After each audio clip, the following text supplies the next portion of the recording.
This is a 30 by 30 inch stretched linen canvas, and I toned this with a combination of burnt sienna and burnt umber. I'm just laying this in with my brush to get the general composition here. It's one of my Florida wilderness paintings. It could be anywhere. It could be a Georgia swamp or somewhere, but I call it my Florida wilderness paintings since I live here in Florida, in St. Augustine. Well, I started with my darks, and now I'm laying in my middle tones and lights just to get that overall look of what should be light and what should be dark in the painting. A lot of this burnt sienna that I put on here to begin with, which was dry of course, is going to show through in the final painting, and that gives this painting an overall warm look as I continue. I don't worry about any detail at this point. My main purpose here is to get the entire painting covered with something without putting in any detail. If I were to put in much detail and then later on I didn't like it, it would just sort of be a waste of time. So I want to get all these large areas covered first. That's always, to me, the most important part of the painting. Here I'm starting to add some of the details since I have the painting now all laid in, and working on some of these details like negative areas in the sky and reflections in the water. Now, I'm often asked why I don't paint the sky first and then paint the trees over it. Well, to me, using those negative areas on top of those dark areas of the trees gives the painting a more painterly look, and I sort of like that approach. Also, when the sunlight shines through these leaves and branches, it sort of diffuses around those areas and gives it kind of a round look. And so putting these negative areas in that way gives it more of a natural look, at least in my opinion. Now, I want my focus in this painting to be right back there where that sun is hitting the water, right towards the center of the canvas there.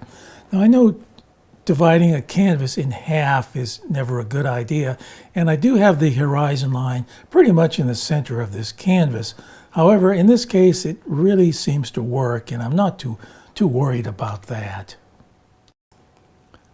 I wanted this painting to sort of have a morning foggy look, and so I've made this background very soft, foggy looking, and then I've added these rays of sunlight coming through these branches and these limbs of the trees. And when I started this painting, that's pretty much what I wanted to concentrate on. That was the effect I was most interested in, is finding that nice sunlight coming through those trees and reflecting in the water. Here I'm adding just more details now. Everything is pretty much finished. At this point forward, everything is about just refining the painting and adding details. Refining the color, refining the values, adding some accents and highlights, and really just trying to finish up this piece.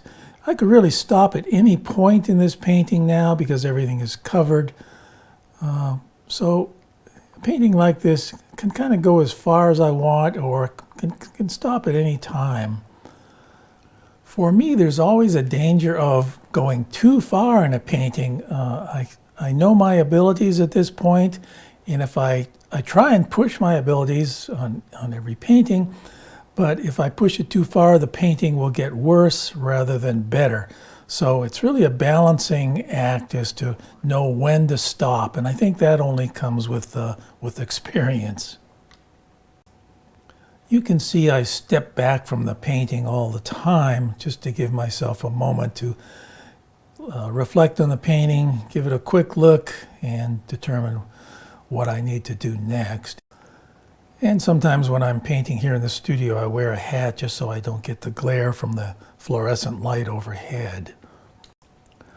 I'm saving my most intense and brilliant colors for last. And of course, my accents and highlights too. So here I've just added some of those brilliant greens. This palm tree here is in the very foreground, these palm fronds, so I'm putting some detail in on that.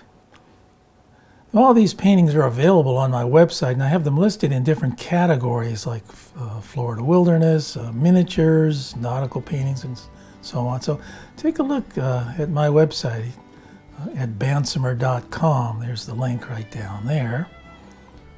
I'm adding some warmth to these palm fronds here in the foreground to match that warmth in the background with the yellow sky. That pretty much wraps up this painting, but to finish it, I added this egret flying in the background just to put on a finishing touch. Well, I hope you like and subscribe, and be sure and check out my website, bansomer.com. I also have a newsletter which I send out about once a week with new paintings and a few tips. So you can find that on my website as well, bansomer.com. See you next time. Thanks for watching.